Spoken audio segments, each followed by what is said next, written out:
আসসালামু আলাইকুম রহমতুল্লাহি ওয়া বারাকাতুহু। আমরা আছি এখন sea food corner and Chinese রেস্টুরেন্টে। রাত বাজে প্রায় 9:30টার মতো। তো আমাদের সম্মানিত কিছু গেস্ট ফিশ ফ্রাই খাচ্ছে, সাথে পরোটা, বিভিন্ন রকমের জিনিস রয়েছে। আমরা তাদের কাছ থেকে জানবো যে আমাদের ফ্রাইটা আজকে কেমন হয়েছে। কেমন হয়েছে ফ্রাইটা? জি আলহামদুলিল্লাহ, খুব ভালো হয়েছে। আমরা মাঝে মাঝে এখানে আসি, আমাদের বাসার পাশেই। যাদের মন খারাপ থাকে এখানে আসবেন, ইনশাল্লাহ মন ভালো হয়ে যাবে। আর ভাইয়াদের রান্না অসাধারণ। কেমন হয়েছে?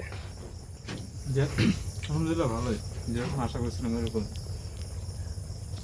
এই যে হজরত, কেমন হয়েছে? আলহামদুলিল্লাহ ভালো হয়েছে। আচ্ছা, যাক আলহামদুলিল্লাহ, আমরা এটুকু আশ্বস্ত করতে পারছি যে আলহামদুলিল্লাহ আমাদের মাছটা খুব ভালো হয়েছে, ওরা খায়া খুব তৃপ্তি পাচ্ছে। তো যারা যারা সি ফুড কর্নারে আসতে চান চলে আসবেন বন্ধুবান্ধব নিয়ে আড্ডা দেওয়ার জন্য এবং সুন্দর সুন্দর ফ্রাই খাওয়ার জন্য এবং বারবিকিউ খাওয়ার জন্য। আসসালামু আলাইকুম রহমতুল্লাহি ওয়া বারাকাতুহু।